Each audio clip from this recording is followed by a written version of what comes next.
세 분 어서 오세요. 안녕하십니까?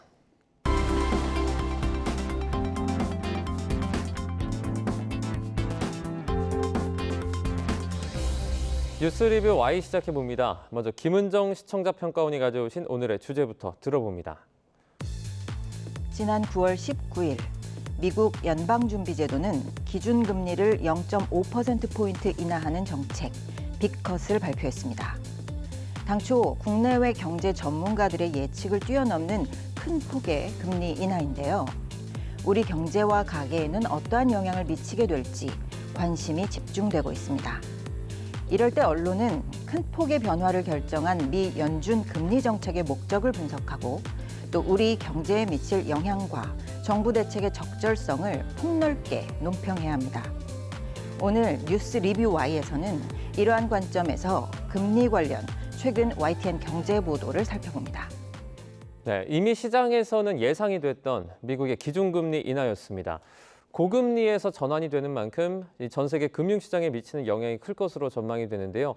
이 전망을 다룬 보도가 상당히 많았던 것으로 기억을 합니다. 어떤 내용이 있었는지 좀 살펴볼까요? 예, 이슈 플러스 미국 0.5%포인트 금리 인하 빅컷 단행하는 결정은 이 보도에는 김광석 한양대 겸임 교수가 출연해서 이번 미국 금리 인하 발표의 배경과 파장에 대해서 해설했습니다.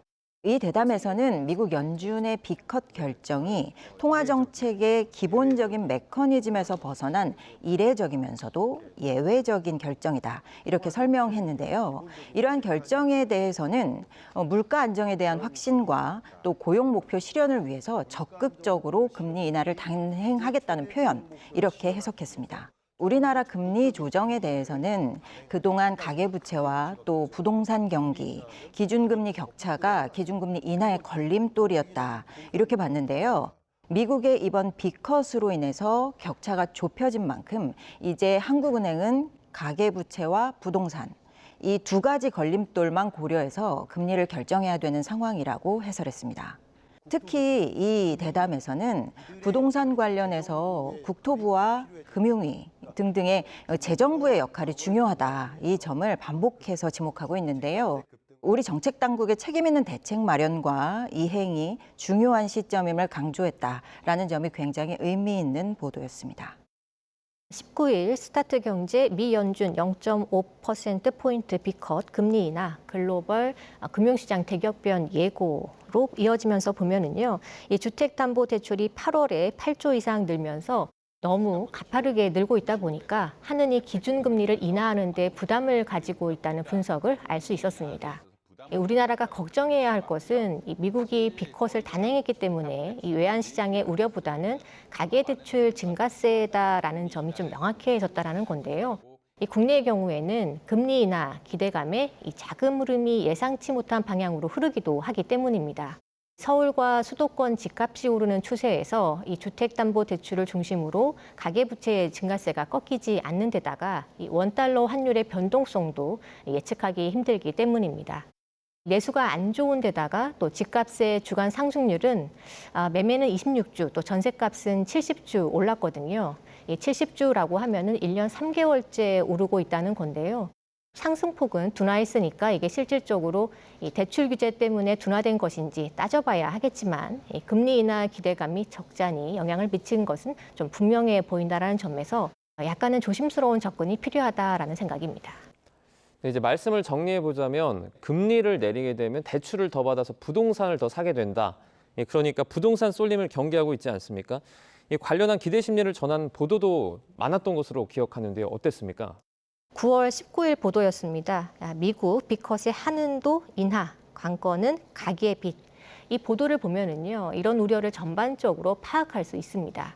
금리 인하가 부동산 가격 상승의 심리를 자극해서는 안 된다라고 말한 이창용 한국은행 총재의 발언을 인용하고 있습니다. 이 한은이 금리 인하 시기를 바로 결정하지 못하는 이유가 무엇인가를 집중적으로 살펴보고 있었는데요. 바로 이 집값과 또 가계비 부담 때문일 것이라는 진단이었습니다. 이슈 플러스 금융당국 주담대에 이어 신용대출 문턱 높이나 시장 영향은 이라는 대담에서도요. 이 부동산 시장 과열화에 대한 우려를 알 수 있었습니다. 23년 한 해 동안 이 아파트 거래량이 3만 4천여 건이었는데요. 2024년 1월부터 8월까지 이 거래량만 봤더니 3만 8천여 건이 넘었습니다. 이 거래 총액만 봐도요, 2023년도에는 36조였는데 올해 8월까지만 봐도 이 누적 거래 총액이 44조니까요. 굉장히 빠른 속도로 거래량이 늘어나고 있다라는 모습이었습니다. 이런 상황에서는 은행에 현금을 두었던 저축자들 그리고 자산가들이 이 금리가 내려가면 아무래도 이 돈을 부동산 시장으로 옮기고 싶어 할 텐데요. 대출 규제를 안 할 수는 없는데 이렇게 되면 정작 내 집 마련을 위한 실수요자들의 기회는 줄어들까 우려되는 지점이 있는 것 같습니다. 신용 대출도 막고 또 전세 대출도 막는 상황에 이 실거주자들은 굉장히 혼란스러울 수밖에 없는데요. 일관된 금융 정책을 어떻게 마련해야 할 것인가에 대해서 YTN 경제부 기자들도 중심을 잡고 이슈를 따라가야 하겠습니다. 경제 영역 보도에서는 전문 용어와 수치를 많이 사용하게 됩니다. 좀 바꿔서 말하면 부적절한 용어와 강조를 위해서 사용된 수식어, 또 그래픽이나 자막의 사소한 실수가 의도치 않은 해석의 차이와 오해를 불러일으킬 수 있다는 뜻입니다. 그래서 더욱 세심한 표현과 점검이 필요합니다. 특히 부동산 관련 보도와 헤드라인으로 좀 시각을 넓혀보면 몇 가지 우려되는 표현들이 좀 눈에 띄었습니다. 예를 들면 수도권 집값 오르자 은행 주택담보대출 역대 최고치, 또 5대 은행 주담대 2조 2천억 상승, 가계대출 불씨 여전, 스타트경제의 주담대 8조 2천억 급증하며 역대 최대, 영끌 막차 영향, 이것과 같은 제목입니다. 이런 최고급 표현이나 영끌 막차와 같은 표현들은 투자자들의 투기 심리를 자극하고 또 주택 실수요자들의 불안 심리를 부추길 수 있습니다. 또 방송 언어와 보도 관점에서 유사한 사례를 한 가지 더 말씀드리고 싶은데요. 미 연준 금리 결정 임박, 하반기 경제는 이 제목의 대담입니다. 시기적으로 미 연준의 0.5%포인트 기준금리 인하, 빅컷을 공식 발표하기 이전이고요. 이날 전문가 패널은 미국의 기준금리 인하폭과 여파를 전망하면서 미 연준의 금리 인하 정책을 인류를 위한 선물로 비유적으로 표현했고요. 또 그 선물을 한 번에 주지 말고 보름달이 한 달에 한 번 뜨듯이 9월, 10월, 11월에 각각 한 번씩 베이비컷으로 주면 좋겠다. 이렇게 언급했는데요.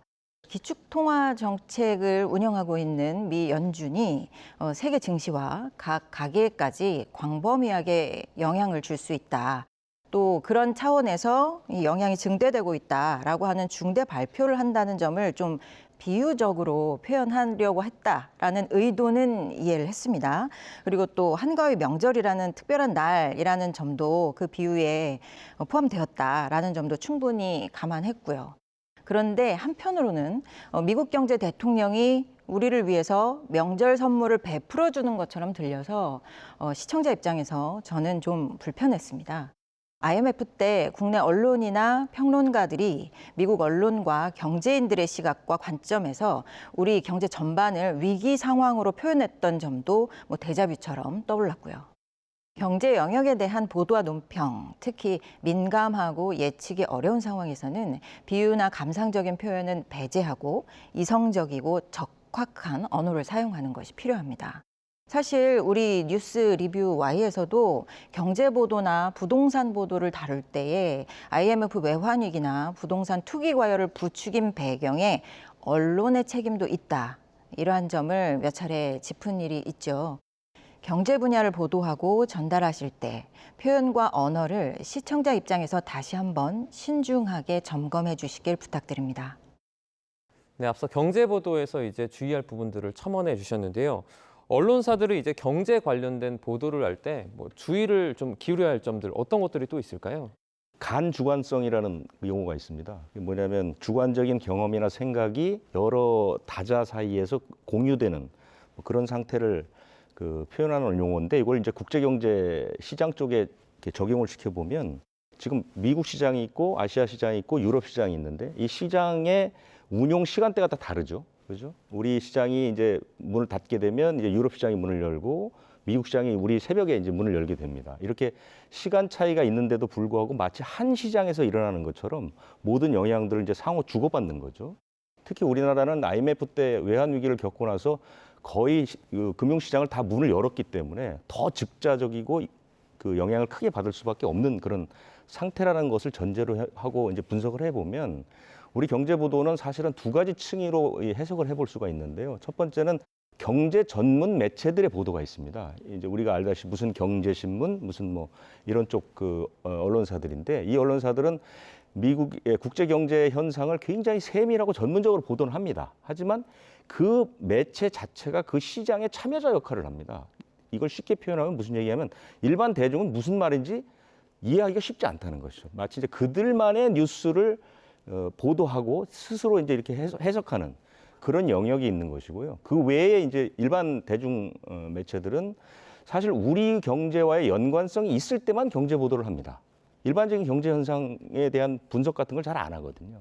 그러니까 전문성이 현저하게 떨어질 수밖에 없고 그러다 보니까 기자들도 전문성이나 역량을 발휘할 기회가 적다는 것이죠. 이렇게 시청자 입장에서 볼 때는 어느 한쪽과 어느 한쪽에 중간지대가 없는 그런 그 경제 보도, 특히 이 금융 관련 보도가 이제 이루어지고 있기 때문에 이 부분을 YTN 같은 보도 전문 채널이 그 역할을 해줘야 된다. 그래서 전문성도 있고 일반 대중도 이해하기 쉬운 그런 뉴스의 영역을 좀 개발하는 게 YTN으로서는 과제다. 이렇게 설명드릴 수가 있겠습니다.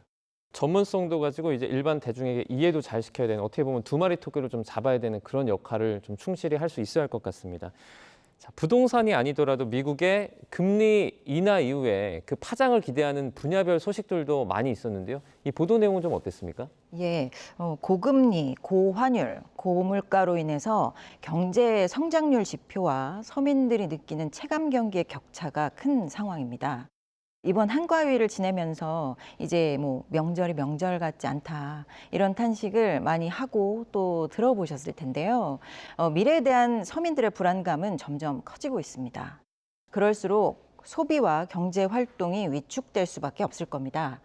추석을 앞두고 이러한 상황을 잘 보여주는 보도들이 특히 눈에 띄었습니다. 수출 잘 된다는데 딴 나라 이야기 같아요. 이 보도에서는 추석을 앞둔 전통시장을 찾아서 서민과 상인들의 목소리를 들었습니다. 물가 상승으로 인해서 소비를 줄이고 있는 서민들의 사정을 체감할 수 있도록 해준 보도였는데요.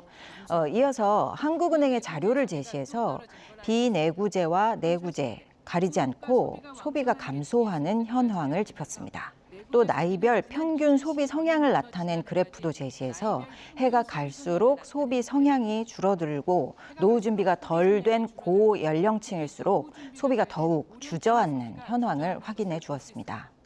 이어서 한국은행 관계자의 분석을 통해서 취약계층일수록 어려움이 큰 현실을 절감하게 해 주었는데요.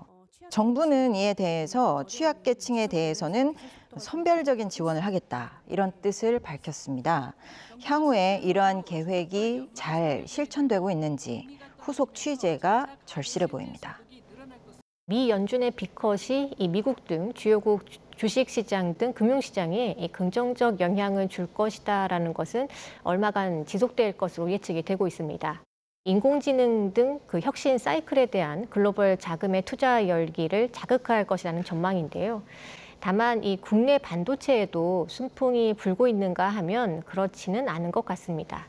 19일 보도였는데요. 미국 금리 인하의 우리 증시 상승세, 반도체주 급락에서도 알 수 있듯이 AI 반도체 수혜주 영향에 국내 반도체주까지 따라가는 모양은 아닌 것 같다라는 보도가 있었습니다.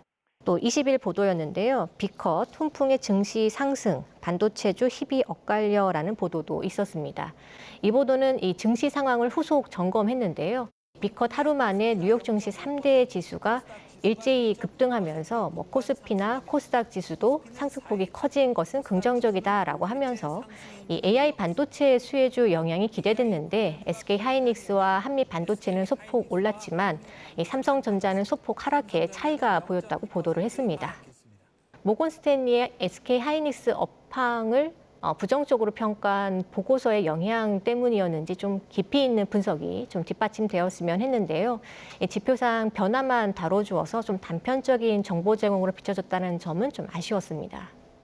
대출 시장 뒤흔든 이복현의 입, 결국 송구하다 사과. 이 보도에서는 이복현 금융감독원장의 메시지 변화와 그 여파를 다루고 있습니다. 올해 초만 해도 정부의 상생금융 압박에 은행권은 대출금리를 낮춰왔는데요. 서울 중심으로 주택거래가 급증하자 금융당국 메시지가 급변했고요. 은행권은 경쟁적으로 대출금리를 끌어올렸습니다. 한 달 새에 인상 횟수만 20여 차례에 이르고 있다. 이 점을 이 보도는 지적하고 있습니다.